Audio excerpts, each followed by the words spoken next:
बिस्मिल्लाहिर्रहमानिर्रहीम। अस्सलामुअलैकुम। हज़रत उमर रज़ी अल्लाह ताला अन्हो का दौर खिलाफत है। यमन के मरकज़ी शहर सना से ख़बर मिलती है कि एक नौजवान कत्ल हो गया, लेकिन उसके ज़िम्मेदार कैफ़र किरदार तक नहीं पहुँचाए जा सके। कुछ दिन बाद वुरसा हज़रत उमर के पास हाजिर खिदमत होते हैं कि कुछ नहीं हो पा रहा। अमीरुल मोमिनीन फरमान लिखवाते हैं कि इतने दिन में क़स्सास की ख़बर मुझ तक पहुँचनी चाहिए, और ये ख़त अमीर शहर की तरफ रवाना कर देते हैं। तारीख़ गुजर जाती है, फिर एलची वही जवाब लाता है कि ताख़ीर है।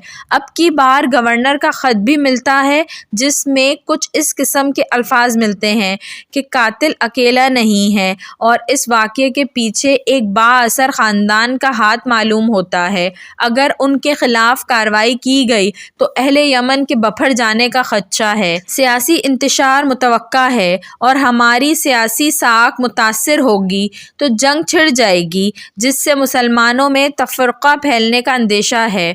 अमीरुल मोमिनीन दोबारा गुस्से से जवाब लिखते हैं कि अगर तमाम अहले सना इस कत्ल नाहक के ज़िम्मेदार हों तो मैं क़स्सास में सारे शहर को कत्ल करवा दूंगा।